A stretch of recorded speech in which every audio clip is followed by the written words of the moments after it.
Cabinet makers at one time occasionally used asbestos-containing products to line the newly made cabinets. This use is outdated and hasn't been common since the 1970s. The asbestos was also usually present in very small quantities, and a form of that was not highly friable, or likely to flake off and become airborne. That does not mean that cabinet makers did not get exposed to asbestos in the past, and it doesn't mean that the cabinet makers are immune from asbestos exposure even today.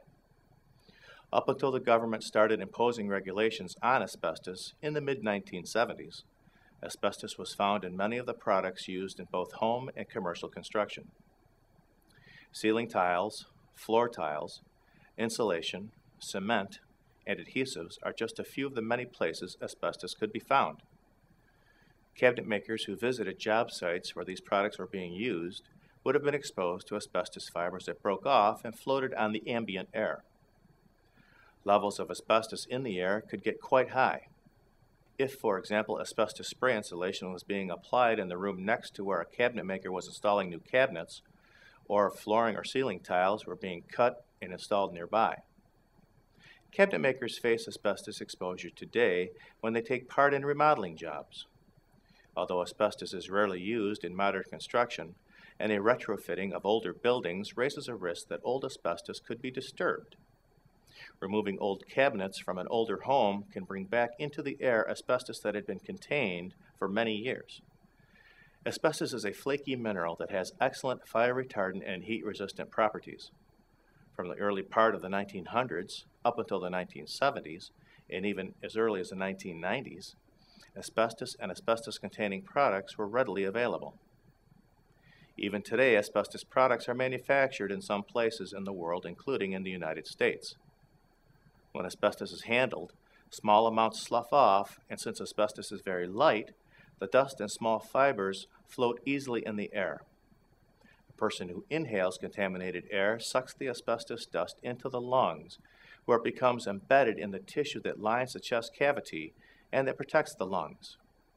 When the asbestos touches the tissue, it causes an irritation that over time develops into scar tissue.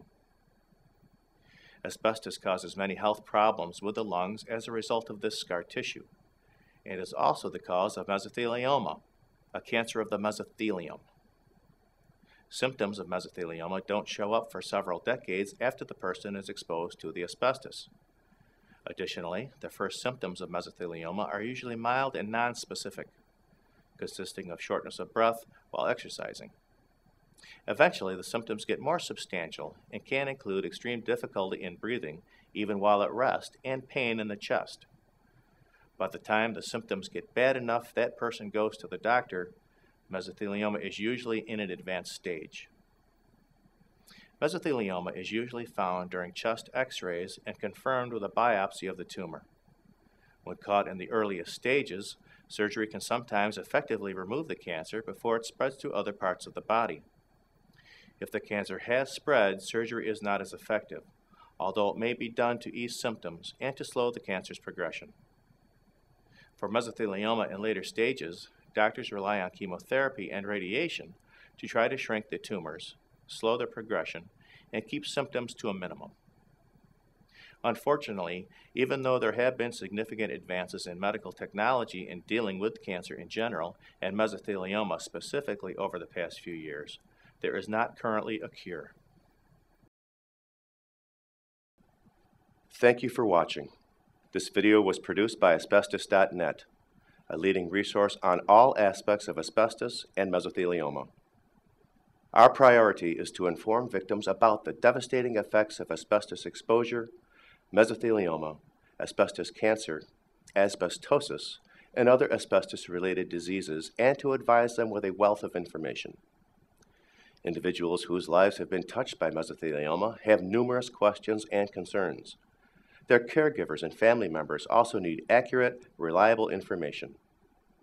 If you or a loved one have been diagnosed with mesothelioma or asbestos cancer and need more information, we invite you to visit and explore the thousands of pages of oncologist-reviewed material on Asbestos.net, to call our convenient toll-free number shown below and speak with a mesothelioma specialist, or to use the simple contact form found at Asbestos.net to request a free copy of our informative books, custom inserts, and DVD.